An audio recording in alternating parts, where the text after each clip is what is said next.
Okay, and just change the title to Isaiah 23 that we just did. This is chapter 24. It's God's servant, righteous servant Moshiach versus Israel in Isaiah 53.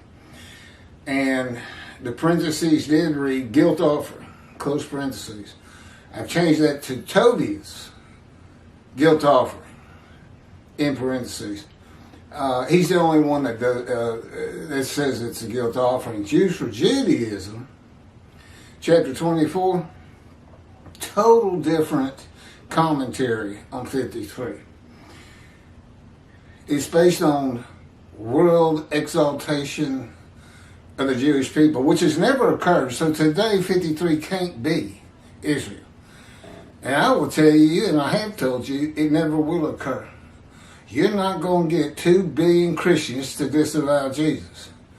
You're not going to get 2 billion Muslims to disavow Allah as they know Him. And they're not going to take off from their mosque the last messenger and prophet of God, even though it's not true. I am the last messenger and prophet of God, God's righteous servant of Isaiah 53, Moshiach. Why these two didn't just keep with what the Talmud did? Even the Rambam, they said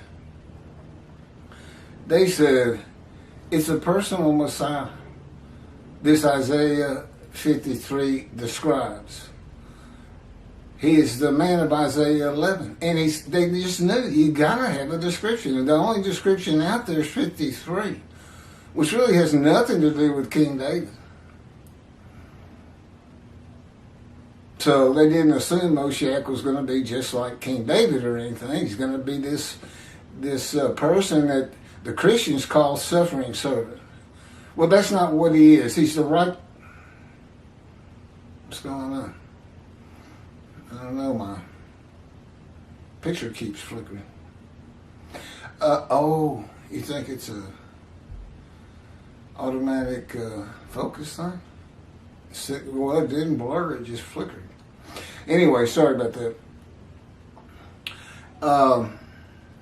Well, let's just get into it.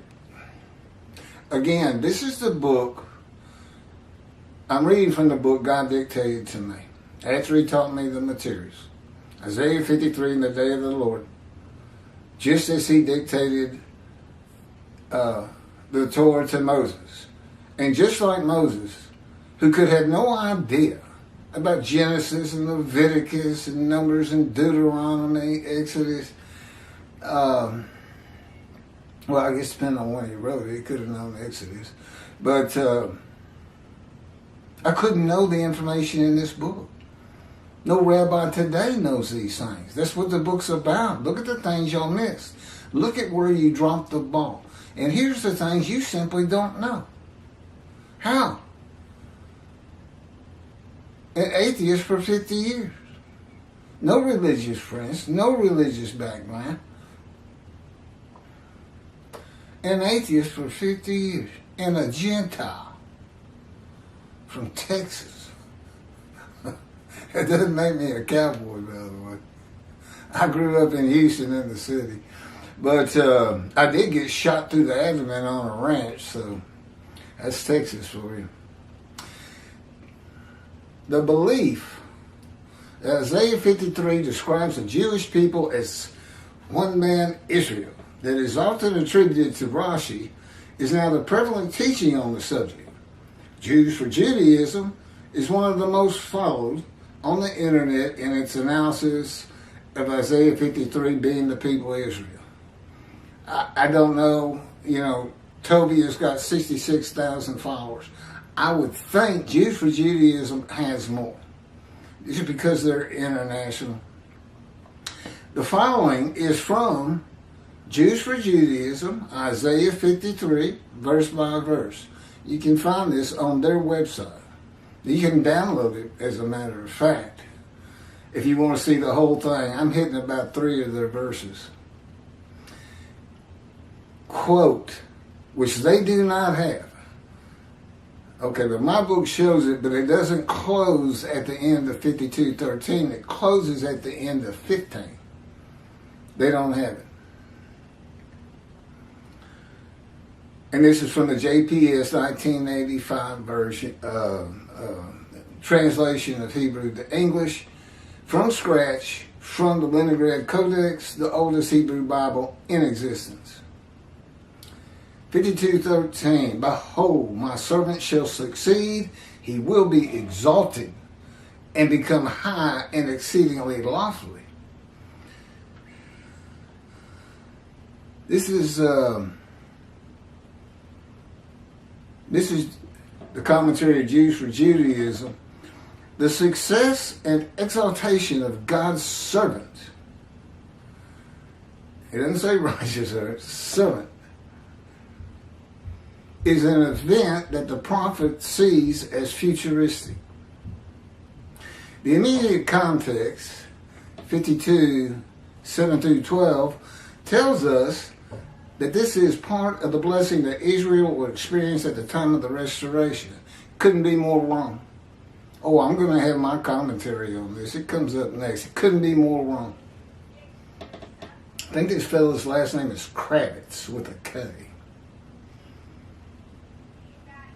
I've been saying Michael Skoback, but that's going to change to Kravitz. My response to the commentary of Jews for Judaism on Isaiah 53:13. In Isaiah 52:13-15, a multiple verse quotation, the Lord begins to describe his righteous servant of Isaiah 53. Isaiah 52:13-15 should have been verses 1-3 of chapter 53.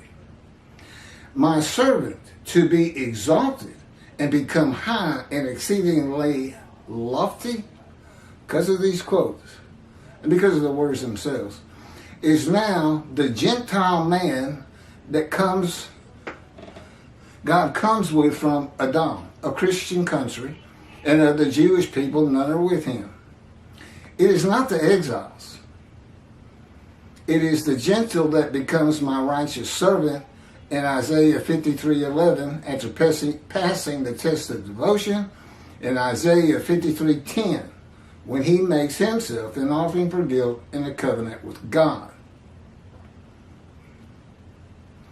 The immediate context of Isaiah 52:7-12, okay, before you get to the quotes, 13-15, is poetry and an announcement of prophecy fulfilled in the return to Judah of all 13 tribes who had all been deported and exiled to Assyria and Babylon at one time or another.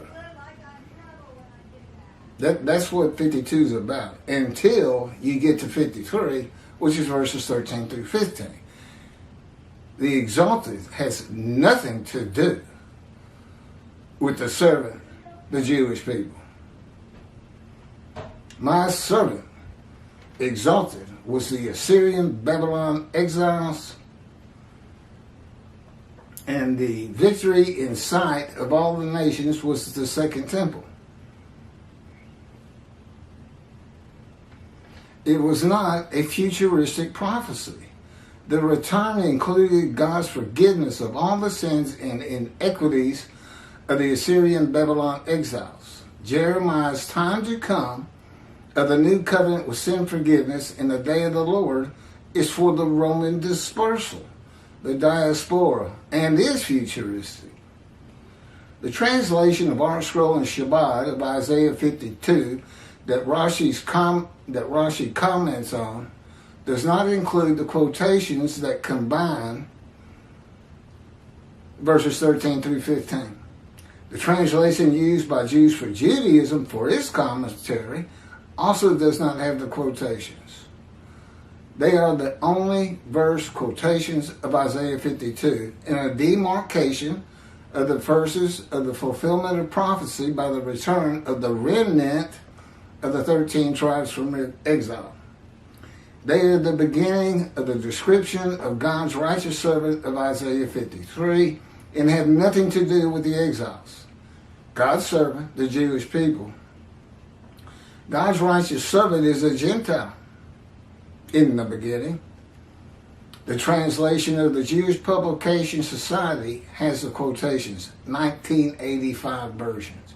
I don't know that they have it in the earlier versions, but they started with scratch in 55 for the 85 version. 30 years with starting from scratch. Codex, the oldest Hebrew Bible, the Leningrad Codex, from scratch. If it doesn't have the quotes, it's not from scratch. It was either went from Hebrew to Greek to English, and they actually had rabbis who tried to clarify the Hebrew in a lot of Bibles.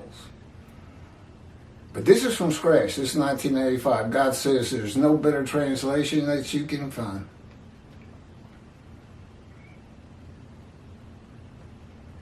"13. Behold, my servant shall prosper. He shall be exalted and lifted up, and he shall be very high." That's me. That's not all of the Jewish people gathered as one man, Israel. It's the beginning of 53, God's righteous servant. He never calls the Jewish people his righteous servant. He does call them his servant, and they are. But 53 is very specific about it and stands out on its own. It describes a different person. And in this case, a Gentile. Again, God's coming from Adam, chapter 63, and of the Jewish people, none are with him. But he's coming with his representation, as we see, in other chapters. It's Moshe. God's righteous servant, Moshe. 14. Just as the many were appalled at him, so marred was his appearance, unlike that of man, his form beyond human semblance. 15. Just so he shall startle many nations, kings shall be silenced because of him, for they shall see what has not been told them. Nobody has any idea that this is what it's going to be like when Moshe came. Neither did Moshe. That's me. And the righteous servant. Kings shall be silenced because of him, for they shall see what has not been told them, shall behold what they never have heard. My servant of 13, it's not the Jewish people, it's not Israel, is now the Gentile and not the exiles, who becomes my righteous servant in Isaiah 53:11 after passing the test of devotion in Isaiah 53:10. Will he offer himself for guilt, that he might receive long life? It's kind of like the binding of Isaac. When he makes himself an offering for guilt in a covenant with God.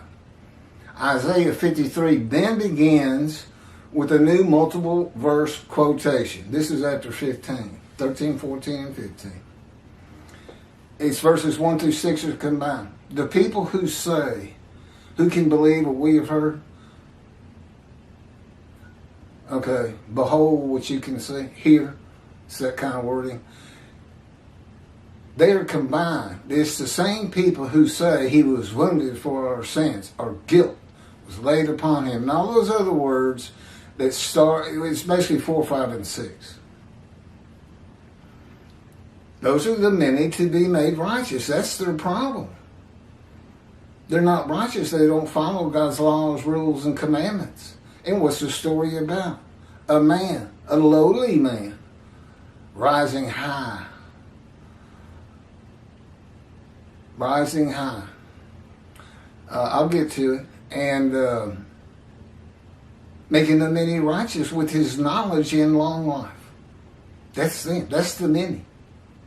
That's what the story's about. You start out with those who need somebody to teach them and draw them back to Judaism. And the rest of the story is about just that. Let's describe him He's a man of sorrows, familiar with disease, crushed with disease, exposed to death but given long life, many other things. We'll get to them.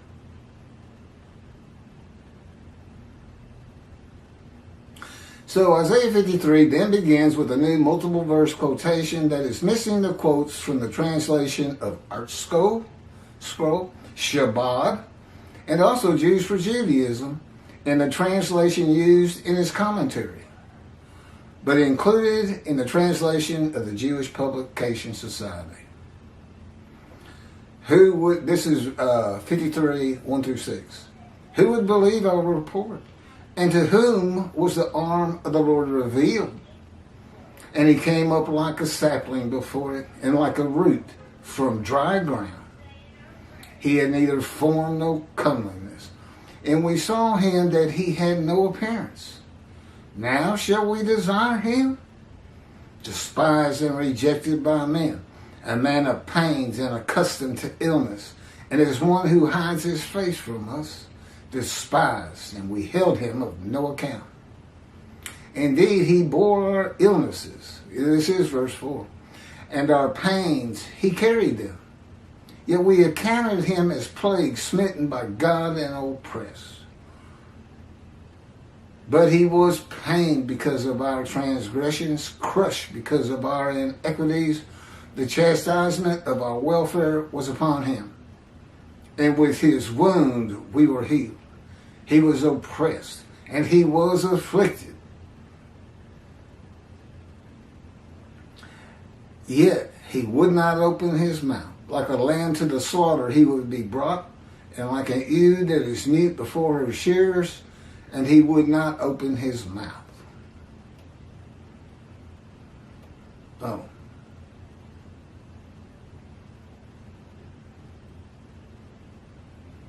That wasn't the JPS version of 1 through 6, but it's close enough.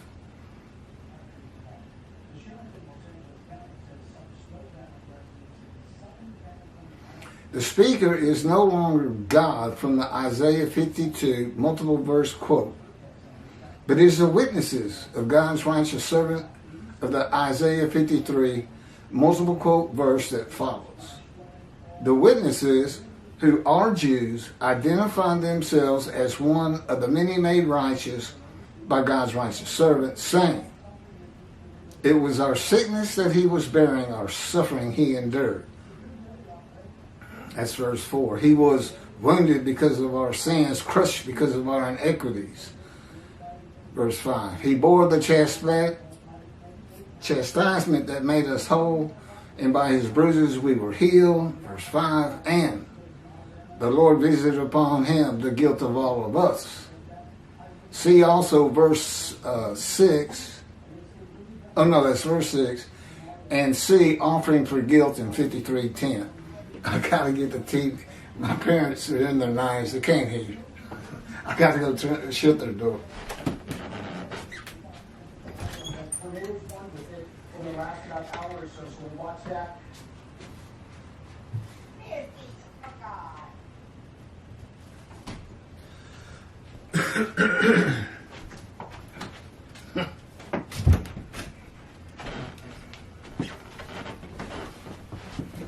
The quotes, beginning at verse 1 and ending before verse 7, at the end of 6, identify the speaker of verses 1 and 2 as also being witnesses, made righteous by the righteous servant from the suffering he endured. God's teachings is that no man bears the suffering of others. It is not even possible to bear the sins, wounds, chastisement, bruising, sickness, and suffering of other people. I don't even know what that would mean. No one or others can be healed or atoned for because another man or men suffer, or are beaten, or murdered, or sacrificed. So what are these verses by the witnesses about? The sickness of the witnesses is not being righteous. God's righteous servant suffers by the chastisement, punishment, bruising, crushing, and maltreatment laid on him by the words and power of God to make him suitable for his purpose that might prosper.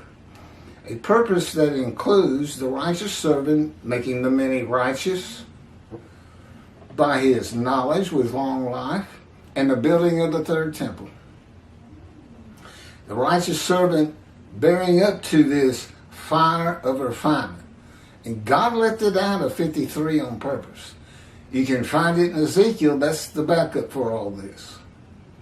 This book, he wanted, it's my second proof, my third proof, that I can explain it. Nobody has ever seen this before.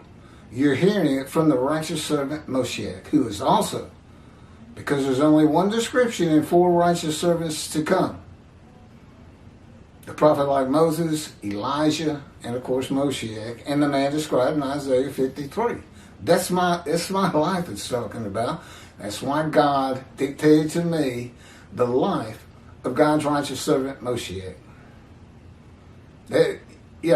God's my autobiographer. I didn't have to learn the material, I remembered.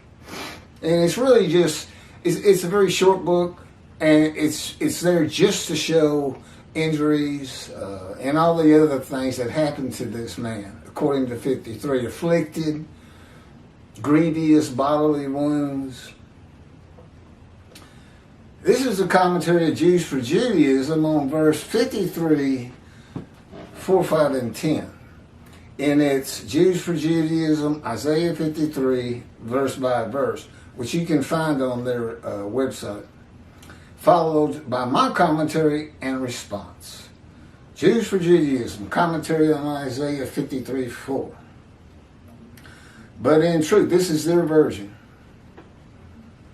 But in truth, it was our ills that he bore and our pains that he carried. But we have regarded him diseased, stricken by God and afflicted.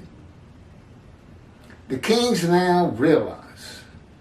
That's their version of 53:4. The kings now realize that their spiritual assessment of the servant were completely backward. The kings did. They'd be the leaders of all the nations of the world. During the time of the servant's lowliness, and this was written in antiquity. Okay, now the exiles definitely hit a low point. But Assyria defeating the northern kingdom, Babylon defeating the south kingdom, Judah, that's what the world was back then. You know, you had numbers you wouldn't took from other people. That include your property, your house. Eat your crops. Dog eat dog. So these kings, I don't know when they realize this. Is this present tense? Or is this some future thing that's going to happen? Well, I would say the biggest low was the Holocaust. During the time of the servant's lowliness, those who knew him believed that his constant affliction proves that he is spiritually deformed. Otherwise, why would this nation be singled out for God's wrath over any other? I don't know. Go ask the Armenians. Well, maybe so. Maybe the Holocaust puts you at the top of the level, but that doesn't make you the only people. Most of them don't exist anymore. You're still here. Jewish people, Israel.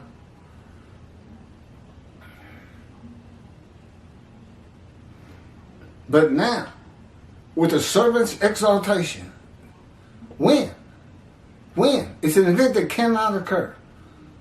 No, 2 billion Christians aren't going to disavow Jesus and say the Jewish people have been right all along. It's the God of Israel. 2 billion Muslims aren't going to do that either. The world is not going to exalt the Jewish people, and God makes that clear in the covenant of friendships. He simply says you'll be safe on your soul, and you will no longer be the taunts of nations when I place my temple amongst you. Not be the taunts of nations. Does that sound like kings bowing down of the nations of the earth and exalting the Jewish people? Everything in this commentary is based on that happening. or has happened. Well, they don't do that on something that's never going to happen. The entire covenant, you got to throw it out. 53 is not Israel, period. And you know, if you read the previous chapter, 23, you know all the different reasons it simply cannot apply to them as one man Israel, the Jewish people. But now, with the servant's exaltation, as though it's happened. Look at this. That's fraudulent. They realized that the servant was not more wicked than them, but more righteous. Now, this guy can tell the future. He's going to see that. They realized. The kings of the nations realized. The leaders in China, North Korea, South Korea, they're going to realize this as they exalt the Jew. World exaltation, they call it.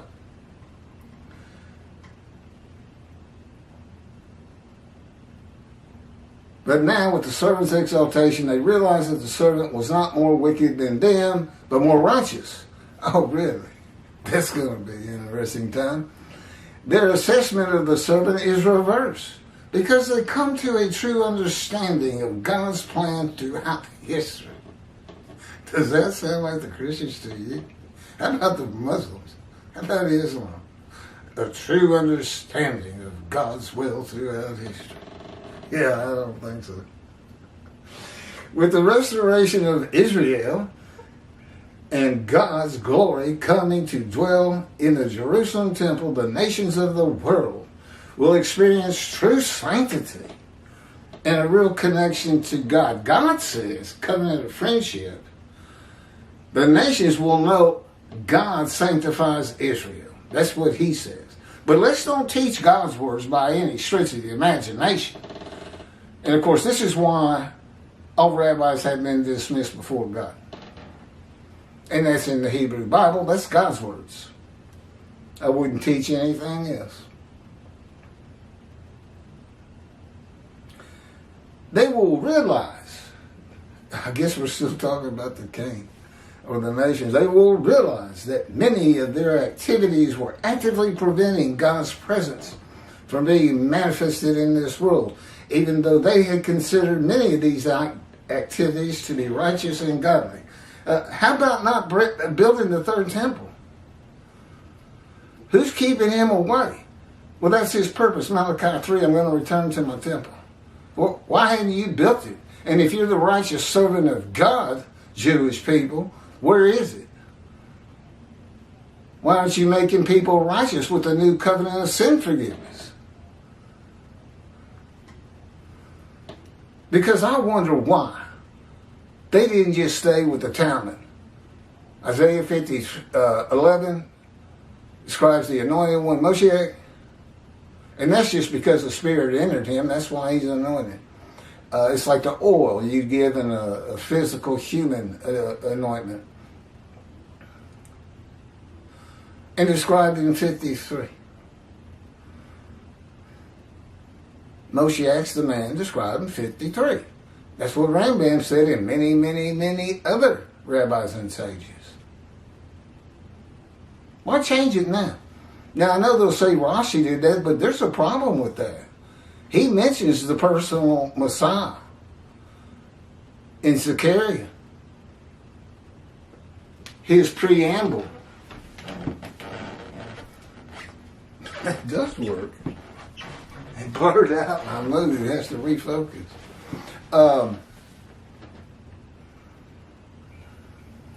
Anyway, I don't know where I was.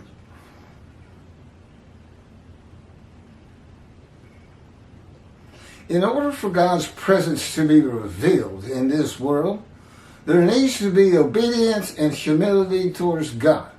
The obedience does not have to be perfect because God doesn't demand from his creation that which they cannot deliver. But it needs to be accepting of God's sovereignty to the degree that humans are capable. He's saying we got to stop sinning to the extent we can. What do we know? God comes with a covenant of sin forgiveness. Not worried about that. No. All it is God has